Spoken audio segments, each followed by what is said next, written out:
welcome to week 11 of Jets Final Drive. I'm your host, Jeane Coakley, and like always, I am joined by SNY NFL insider Connor Hughes. Connor, welcome back. You missed last week because you were off covering another team. And then today, we are joined by Joe Caporoso of Turn on the Jets and Badlands podcast. Joe, did I say it right this time? You said it right. You nailed it. All the vowels in there is perfect. Perfect. No A. Like Caporoso. Caporoso. Caporoso. Right? Yeah. Yeah, I have to do that little thing for it. All right, well, just a reminder, guys, before we get going, Jets Final Drive on Apple Podcasts, Spotify, or wherever you get your podcast. All right, guys, the Jets fell to the Colts 28-27 in another last-minute loss where the defense fell apart and Aaron Rodgers and the offense were unable to get into field goal range with 40 seconds left in the fourth. All right, obviously, this whole season has been a struggle for Aaron Rodgers, but you bring in Rodgers to win games that come down to the final drive. So start with you, Connor. Are you surprised he hasn't been able to run a successful 2-minute drill? I am, yeah. Because I don't know what else the team needs. I mean, I feel like the past years it's always been, oh, this is the problem, fix this, it'll be fine, fix this, it'll be fine, fix this, it'll be fine. But yeah, Jeane, it's an issue. I mean, this is a guy in Aaron Rodgers that is a 4-time MVP, one of the best to ever live. And to see him fail in crunch time after time after time here, 0 for 4 on game-winning attempts in the fourth quarter. I guess if you want to technically give him one for the Titans game because the Jets went down and scored there on the play to Braylon Allen, but that touchdown came with 4 minutes, so it really was a defensive stand. But it's been alarming. It's been on the long list of things that has plagued this team. But ultimately, Jeane, this comes down to one thing. Bad teams find ways to lose football games. And right now, the Jets are what they are. They are a 3-8 bad football team that week in and week out is inventing ways to lose. Joe, what about you? Are you surprised? Unfortunately, not at this point. I think we've seen this movie and we've seen this game a few times this year. And just watching how the offense played in this game, especially with no timeouts, it was hard to be confident that Rodgers was going to push the ball down the field aggressively enough to get the Jets in field goal range. Everything that he's been doing is in like a 5-yard horizontal box. And when you need to get 40 or 50 yards in 50 seconds with no timeouts, we haven't seen anything yet this year that would make you optimistic he would come through in that situation. He just does not look like the same guy he did in week 3 against the Patriots. The arm strength doesn't seem to be there. The mobility isn't there. And the confidence isn't there, again, to throw the ball down the field. Everything is a speed out, a quick hitch, a quick slant. There is nothing vertical and there is no mobility, and that's hard to overcome. And it was alarming too, Joe, cause that deep passing. I think he's 1 of 6 on passes over 10 yards or over 15 yards in the last 2 weeks, the only one being that 17-yard completion to Xavier Gibson on 3rd and 14. And that's not the Aaron Rodgers everyone has come to know. He's been the electric, the dynamic presence. And again, I don't expect him to run around like he used to when he was 23. I still thought he actually showed some mobility here against the Colts, specifically on that 3rd and 14 where he moved up in the pocket, escaped outright, found Gibson and hit him.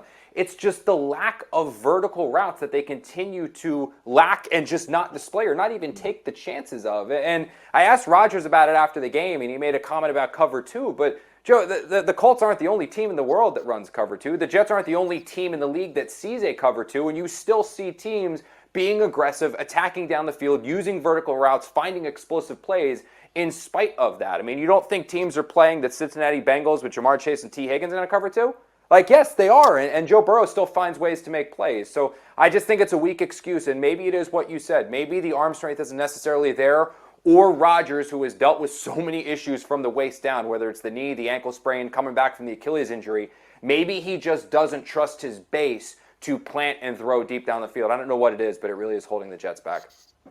Yeah, there's no good excuse when you have receivers like this as well. Garrett Wilson in particular, some of these weeks, it just feels like he's going to waste. Like, what was his route tree in this game? All he is running are these little hitches and screens. And I know he can run a little bit after the catch, but throw him a post route. Let him win down the sideline. He's done that when you've given him opportunities to do it. You have this Ferrari, and you're treating him like a go-kart in this offense. And, Devontae had a decent game where he broke some tackles and ran a little bit, but even him, we saw this in the Houston game in the second half. They threw vertically to both Adams and Garrett Wilson, and it was the best their offense looked all year.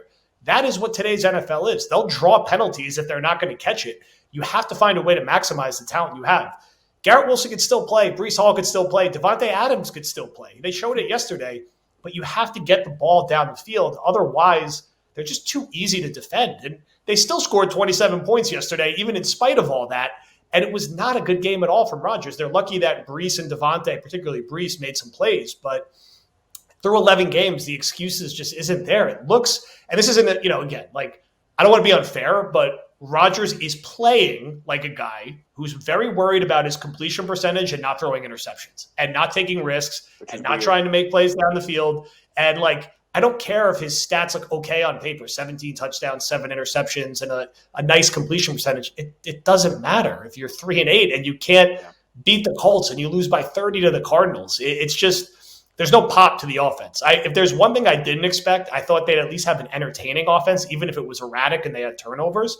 They're just dull to watch unless they're dumping the ball off to Breece Hall and he makes something happen. Well, that was the first time all season that they scored more than 25 points, and they were the last team to do that this year. So there was a positive. They scored. Okay, I got champagne downstairs. You want to pop it? Yes. You know what? We should actually after this season, Connor. All right, Connor, we might be doing that in 2 weeks. Yeah, we got 6 more to go, my friend. I know.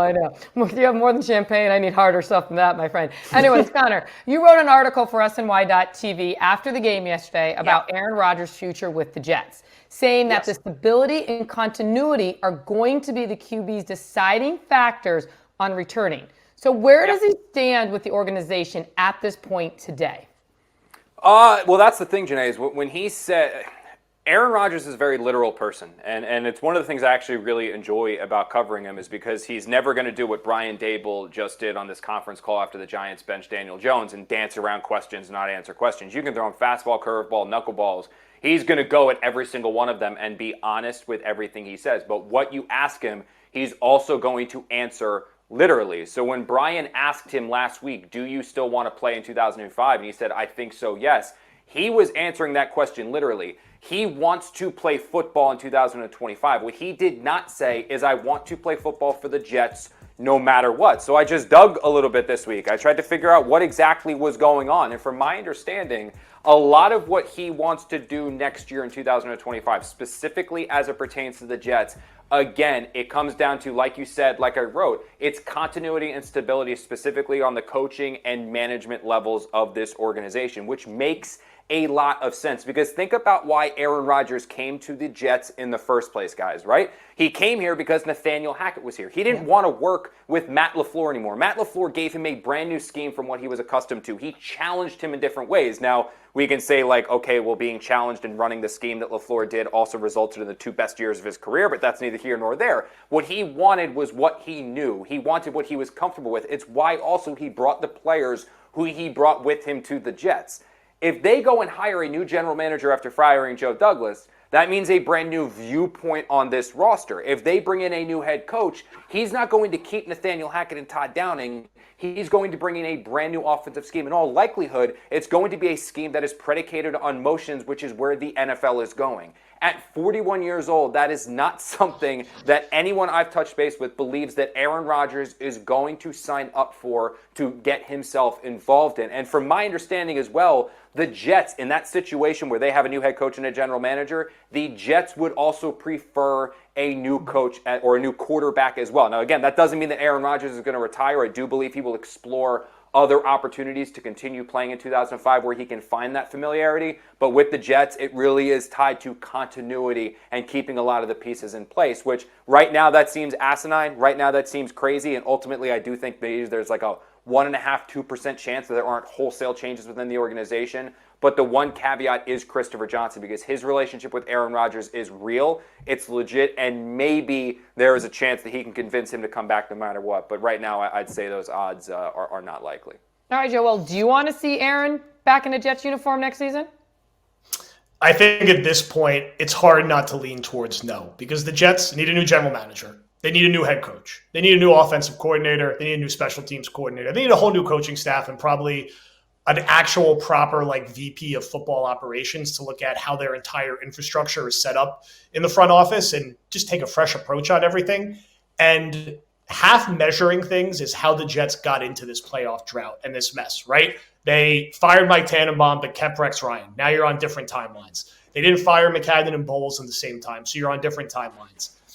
There's no scenario where you're not messing up the timelines here. You're going to have a brand new head coach, brand new offensive coordinator, brand new GM, maybe another brand new person or two in the front office, and you're still going to have the holdover quarterback from the previous regime. It's just hard to see how that works. Now, you can make a counter argument and say, frame the right way, it's appealing that you get a year to try to compete with Rodgers, and then you could start fresh.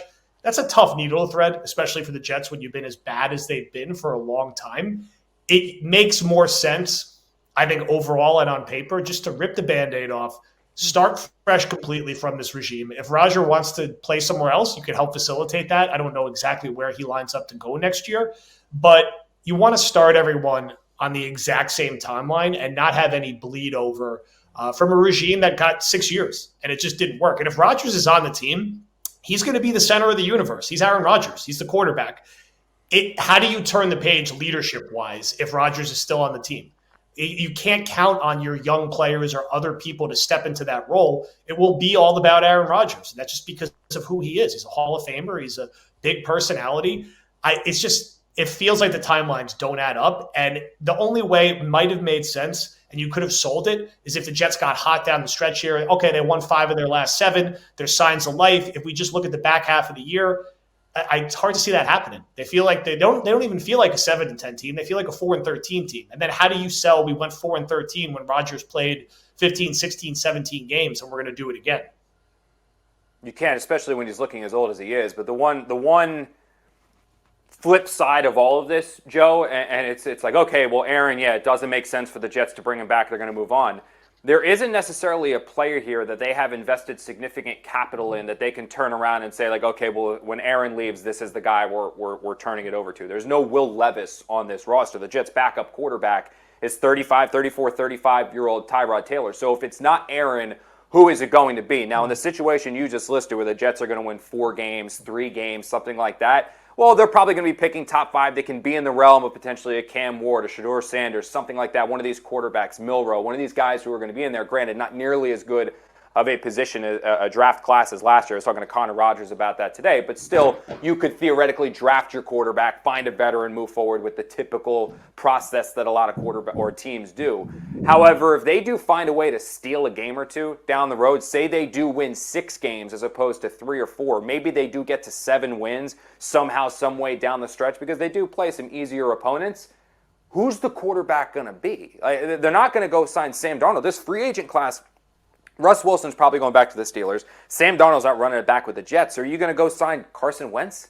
Are you going to try it with Justin Fields, who this team already deemed wasn't worth it when they drafted Zach Wilson? I mean, Jacoby Brissett. There really aren't any quarterbacks that are going to be free agents to sign to come be the guy. There's no one really on the trade market unless they maybe can try to force Trevor Lawrence to shake free. And there really isn't going to be a player that they're worthy of drafting in the first round if they're picking, say, 10, 11, 12, just because of the sheer number of bad teams that are out there right now. So I hate to say it, and I hate to use the phrase, but you do get the sense that the Jets might be entering quarterback purgatory again, where there really isn't a clear-cut answer on what to do. All right, let's move to the defense. All right, we're moving to defense. We spent too much time talking about this offense, okay? I'm ready to move on. Aaron Rodgers, I'm done with. Janae wants like the whiskey right now. Exactly. I'm thinking vodka right now, okay? Not Aaron Rodgers. Yeah. All right. Connor, you've been defending Sauce Gardner all season, but his struggles have cost the Jets a few games this season. The latest being a broken down coverage on Colts Alex Pierce that resulted in that 39-yard big gain, which eventually led to the game-winning touchdown. So, Joe, I'm going to start with you, even though Connor's been defending Sauce. Let's start with you. Is the game script on how to beat him out, or are these just mental mistakes costing him? I mean, I think it's a mix of both. Teams are clearly putting him in situations where he has to chase crossers, and he's having a hard time doing that. The Jets have very poor communication on their back end with all the zone that they're playing. They don't seem to know when to hand off players or not. And look, by the letter of the law, was that completion on Sauce? Probably not, but if you want to be the best corner and the highest paid corner in the NFL, do you maybe go off script and not hand Pierce off to a safety who's been on the team for 4 or 5 weeks? It's tough, and he has just not played to the standard that we saw over the first 2 years. Teams are making him tackle, teams are making him run through traffic, and he's just not playing with the same confidence that he did in his first 2 years. He's not getting more calls are going against him, although that wasn't an issue in the Colts game. But he just does not look like the elite player he was in the first 2 years. And the Jets defense they carry themselves with this sort of finger pointing mentality. As soon as there's a big completion, everyone's pointing at each other, and it's a mess. And it's a shame because he's not a rookie, right? He's in his third year. You kind of want him to be like, along with Rodgers, like the face of the franchise and the face of the defense. And it just hasn't happened this year. And look, he probably gets a little more blame than he should because there's a lot of other big problems on this defense, namely what they did to their defensive line in the offseason and how that's came together. But biggest star is going to get the most attention, and teams are coming after him now, and it's been jarring to see. And the Jets, for all their other issues, if you would have said before the year, Rodgers is going to be a disappointment, Sauce is going to be a disappointment, Tyron Smith is going to be a disappointment, Mosley's going to be hurt, and when he's out there, he's going to be a disappointment, man, that's a lot to overcome. That's the top upper class of your roster that you were counting on to be stars, and there just haven't been stars this year. Connor, what do you make of the defense as a whole? They missed. The firing of Robert Saleh just had a resounding impact on that side of the ball. I think that people very much underestimated how much Robert had to do with the game plan. I think they underestimated how much Robert had to do with the defense. I do believe that Jeff Ulbrich is a very good defensive coordinator. I think he might someday be a great head coach. But there were also moments in every single game who Saleh, for all of his faults and what people want to rip him for, he got the head coaching job of the Jets for a reason. He was a dominant, one of the best defensive minds in the league when he was with the San Francisco 49ers. It was another defensive brain on the sideline. So when he would see things maybe in the first quarter or the first half or in the third quarter that were going a little wrong or notice something, he could go to Brick and say like, hey, maybe we should try this. Maybe tweak this. He never stepped on his toes, never called the plays for him, but just that other sounding board, that piece of advice could have those impact all over the place. And now the other obvious thing is that they have him run way too thin. And DJ Reed alluded to this in the locker room when we were talking to him after the game, Jeane. It's that you didn't promote Jeff Ulbrich to head coach and then find another defensive coordinator. You literally have him, who's never been a head coach before, ever. Like, it literally never has Jeff Ulbrich been a head coach before. You have him now being defensive coordinator and head coach, and you can tell he is pulled far too thin. And the Jets, that graphic there is just damning. That is just a damning figure. That tells the whole story, is that you went from a really good defense, top 5, top 10 unit, to now one that's probably bottom 5 in the entire league, and it's because you don't really have a coordinator now. And Joe, you just heard Connor. DJ Reed said it. You heard what Connor just had to say. Has Ulbrich's stock dropped when viewed as a potential head coach around the league? Yeah. Or the front I think so. Kind of know that he was put in a real difficult situation? I think he will be a defensive coordinator somewhere next year, or a very senior defensive assistant. But yeah, as a head coach, I don't see that happening for him anytime soon. It's going to take a while. He's going to have to go somewhere else, kind of get away from this whole thing. And the Jets are, they're probably going to finish 2-whatever under his record. It's not going to be pretty. So unfortunately for him, he got the opportunity. It's not going to happen for him as being a head coach next year, but hopefully he'll get another chance being a defensive coordinator somewhere, which I think he will. He has a good body of work prior to that. The way the Jets are operating right now, I don't know. There's just some shell company energy across the board, right? They promote Ulbrich. They don't backfill his old role. They made a lot of changes in the front office in the offseason, but they didn't really directly backfill some of those roles. It just kind of feels like the last moments of a regime that, gave it a shot with Rodgers. They threw a Hail Mary post Zach Wilson. They completed that Hail Mary getting him here. The reality is that this Rodgers move and this Rodgers era and everything about it probably ended when he got hurt in the Buffalo game. That knocked off all the timelines. He got a little too old. And once he got hurt that early into that season, the ship probably sailed, even if we wanted to hope he could have one more really good year. So they were desperate for a quarterback. I was all for them going to try something extreme. They really had no choice by that phase of the tenure for Saleh and Douglas. It just didn't work. And for all these guys, I think it's going to be better for everyone, as many people as possible, to have a fresh start. There's still some really good talent here and some good building blocks. It's not like 2017 where the roster was completely barren post 2016. There are some pieces here, and Sauce should be better in a new situation with a new staff. And Quinnen and Brees have played better recently after slow starts. Garrett is still really good. Joe Tippmann's been good. There's been moments of things that are encouraging, but from a leadership perspective, they got to start over. They tried it, just hasn't worked. Yeah, and Connor, you mentioned when Saleh got fired, it kind of went downhill. But if you go all the way to the week one, when did this go wrong? For me, it was actually in the offseason, and it's when the Jets decided to just run it back with their offensive staff. Because if you have Robert Saleh still as this team's head coach, Jeff Ulbricht's the defensive coordinator, and the rest of the staff, I thought the Jets might take a step back from the defense. It's just hard to have that much continued success on that side of the ball. But I thought they were still going to be, at worst, a top 12, still probably a top 10 unit across the league. In my opinion, where this thing went skewed was actually when the Jets identified a problem in the offseason.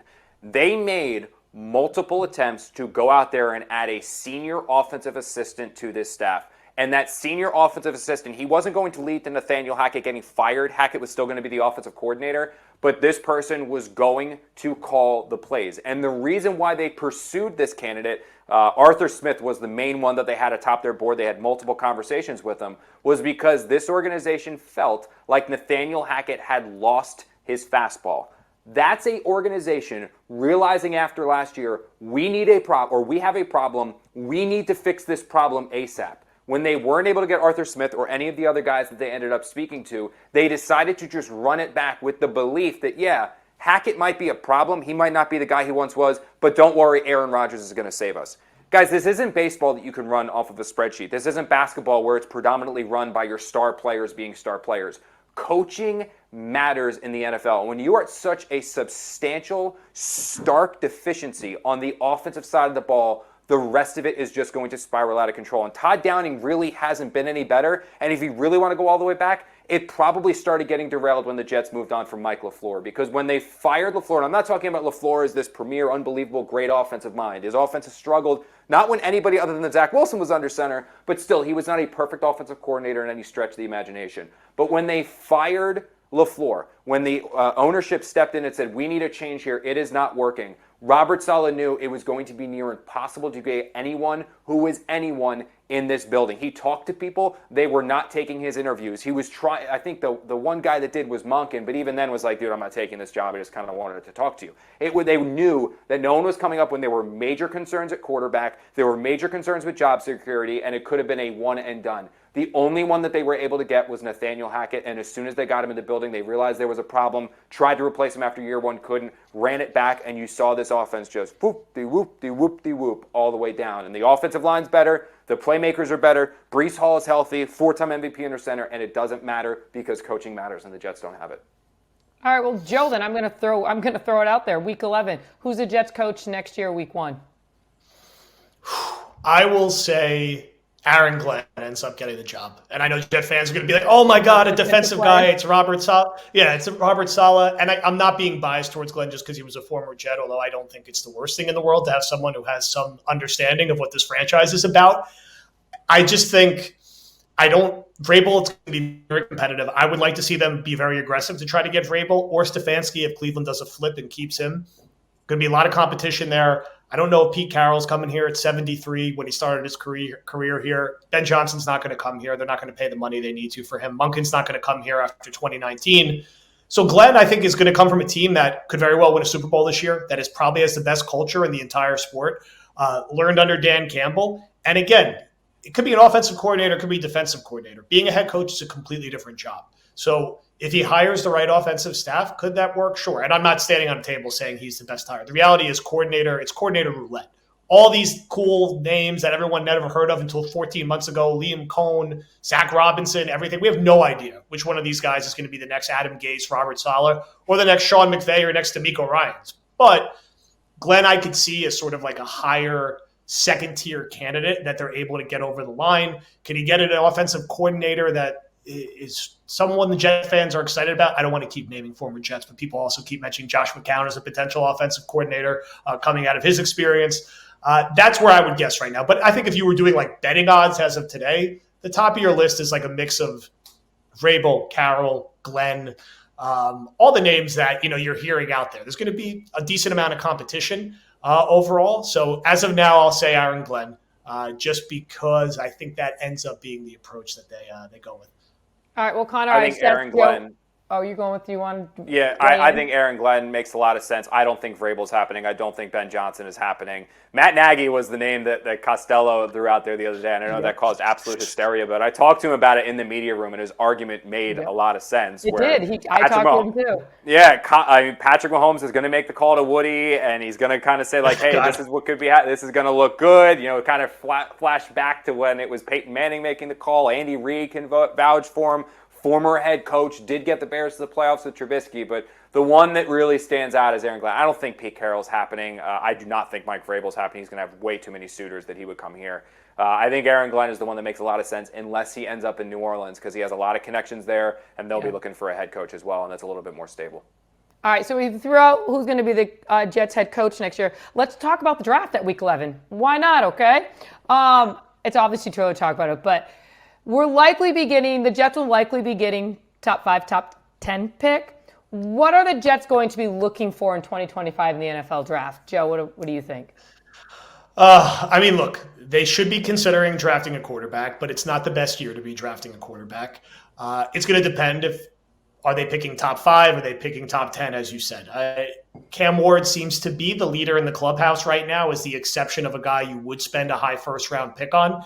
There's going to be a lot of teams who want a quarterback towards the top of the draft. Are the Jets going to land in the right spot to do that? Or are they going to be a little further down? And then if that happens, they need defensive line help. I know Jet fans hate taking defensive linemen in the first round, but they do really need help there. You'll never hear anyone complain about them drafting an offensive lineman in the first round. We'll see what happens with Devontae, pending what happens with Rodgers. I'm not sure I see them going receiver that high. Everyone will be talking about quarterback, though. And, should they look at Ward? Should they look at Sanders? Should they look at Ewers if they're picking later in the first round? There's not, again, it's much like head coach and like coordinator roulette. There's not a perfect answer here. Jet fans, I think, would have been miserable if they took Bo Nix, and now you look at Bo Nix and he threw for 400 yards and 4 touchdowns, a couple this past game. So you never really know with what these quarterback classes turn out to be. The year they drafted Zach Wilson, it was supposed to be an all-time quarterback class, and all these guys stink now, inclusive of Trevor Lawrence, who we all wanted them to go to 0-16 for. So if they're picking high enough, I do think there's excitement in taking a new face of the franchise and in taking a new quarterback. Too early to say that that's going to happen because, like Connor said, they could still go 6-11 and be picking 14th. And then are they going to take a guy at that spot? I don't necessarily know. I will say Connor Rodgers does have me particularly excited about Cam Ward. Again, he's further ahead on all this draft research than most of us because that's what he does. But could you get him in a top 10 scenario? Would that be something I think Jet fans can get excited about? A new head coach, a new GM, a totally new fresh start? Sure. And you're really in time as a flat circle where you had Favre in 2008, started fresh with Rex and Sanchez. You're in the AFC Championship game 2 years in a row. It wasn't because of Sanchez, but you post-Packers quarterback, could they go a similar route again? All right, well, Connor, speaking of quarterbacks and quarterbacks the Jets have taken in the draft, last year, 5th-round pick, Jordan Travis. What do you see, what have you hearing about him and what people in the Jets organization are saying about him? Could he be the next quarterback? No, I don't know about that, but that's it threw me for a loop on that one. So with Travis, I remember talking to people right after the draft about where the Jets had him graded had he not gotten hurt, and they thought that he was going to be a 3rd-round pick, potentially late 2nd. He could have snuck in there if he continued to play pretty well, and maybe he got them to the playoffs or something along those lines. But he definitely was a prospect that they liked. I get tweeted about this, and I get Instagram DMs about Jordan Travis all the time. He hasn't practiced. So you're talking about a rookie that missed the tail end of his college season because of an ugly injury. He did not do rookie minicamp. He did not do OTAs. He did not do training camp. He has not practiced at all. It really is just a redshirt year for this guy to hopefully then get him back next spring and summer and see what he can't do. But I think it would almost be malpractice to throw him out there in any way, shape, or form just because, guys, he hasn't done anything. It'd be one thing if he was just practicing their 3rd-string quarterback, taking scout team reps and throwing on the side of the field. He hasn't done anything. So it would just be really, really poor judgment to throw him out there in any way, shape, or form. All right, now let's have a little fun to wrap up this podcast because what else can we do? All right, so the Jets are now 3-8. The New York, New Jersey rival, the Giants, are 2-8, and they just benched their quarterback, Daniel Jones. If you combine the two teams, coaches included, Would this super team beat the 9-2 Buffalo Bills, and would they make the Super Bowl? Joe, I'm putting you on the spot first.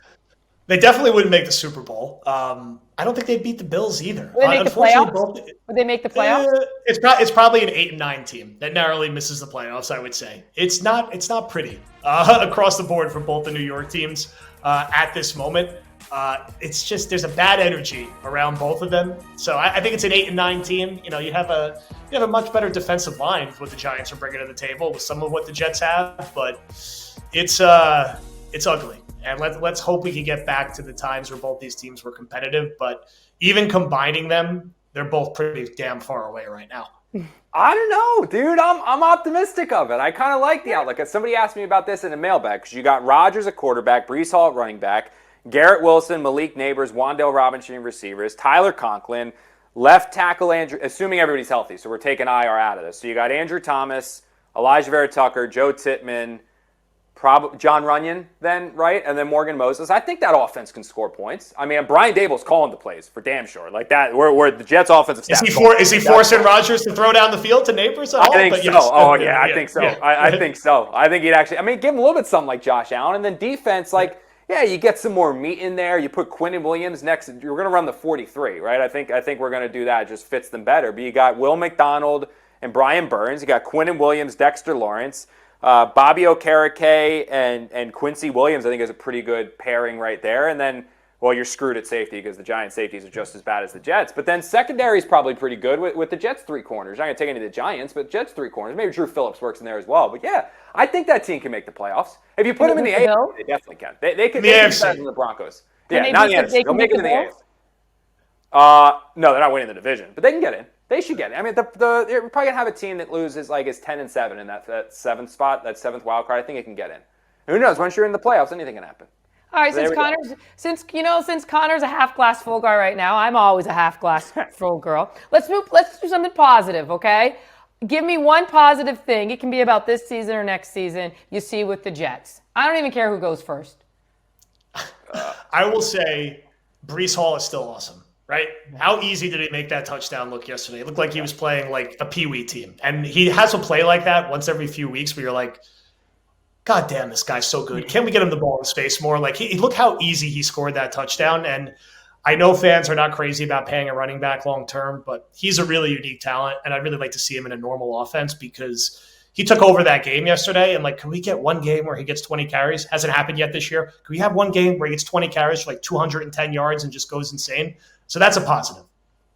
I heard you go on that rant on Badlands, Joe, and I remember sitting there thinking back to a conversation I had with someone really, really high up within the Jets organization, and they were talking to me about the offense, and they said this team's going to run through Breece Hall. That's what they said in August, and I was like, wow, okay, he's going to feast him, and maybe it won't be. It's going to be 30 touches a game, not let me say 30 carries, but they knew he was a receiver too. They were going to be throwing to him, running to him. I don't know where they lost that. I don't know where it all left. I don't. But one positive thing about the Jets is I've covered a lot of rebuilds here. I covered the 2015 one where Mike McCagnon took over for John Idzik, and I thought that roster was pretty barren of talent. Covered the one where Joe Douglas took over for Mike McCagnon. That was barren of talent. Covered the one where the Jets blew it up in 2016 with Mike McCagnon. That was bare talent. This time, the new general manager, the new coach, all that stuff, there is at least a nucleus of players that you can be excited about, assuming the Jets can keep them all. I mean, Breece Hall, Garrett Wilson, Sauce Gardner, some of the guys on the defensive line with Will McDonald, Jermaine Johnson, Quincy Williams, somebody there, Michael Carter already paid. I mean, the team's not perfect, but I genuinely believe that when you look at the Jets roster, I still think it's a good team. I think they're just held back by coaching, specifically on the offensive side, and that's really what's hurting them. It's not a talent player issue completely. I genuinely believe the Jets, they're not perfect. They still need stuff. There's a lot of veterans that are going to be gone after the year, but you're not starting from square one. You're a few steps ahead of the equation. And you got some like you said, really good, solid foundational pieces. Mm-hmm. Yeah, if they can keep them and they don't want to request trades, but yeah. Yeah, well, I'm thinking. Wait, that's negative. That's negative. We're not doing that. We're not doing that. Sorry, we're not doing that. Yeah. Come on, I liked it when you talked about drinking, Connor. Yeah, that's next week. Yeah. That's what I like. Hey, Joe, it's a blast. Speaking of drinking, what's in that mug, by the way? Bree actually made coffee. Bree did this little variation of coffee. It's got a little salt, vanilla, and brown sugar in it. like with black coffee. So she like made it when she did the grounds. It took away. She said it like takes away a lot of bitterness. It's really good. I'm actually really impressed with it. She makes a good cup of coffee. She doesn't know. Like, every morning I wake up, I'm like, can you make coffee? Because she doesn't drink it. I'm the only one who does. Shocking. Connor's making Bree dress him, cook for him, make his coffee. Connor's winning at life. I'd be lost without her, man. Connor's definitely winning at life, Joe. Yes, I'm jealous. Right. I didn't over here. God. All right, thank you all for joining us on this episode of Jets Final Drive. Again, listen to Jets Final Drive on Apple Podcasts, Spotify, or wherever you get your podcast. We'll be off next week. Hey, that's a positive. It's bye week, guys. Can't lose on bye week. I'm celebrating my bye week watching the Giants, so whoopee. Yeah, sorry about that, Connor. Tommy DeVito. I'm enjoying my bye week. Tommy DeVito. With your good coffee. We'll be off next week as the Jets get much needed bye week. But we will see you in 2 weeks to recap the Jets-Seahawks matchup. That's at 1 o'clock at MetLife. Again, another positive, all 1 o'clock games. For Connor Hughes and Joe Caporoso, I'm Jeane Coakley. Thanks for joining us. I love how I enunciate that.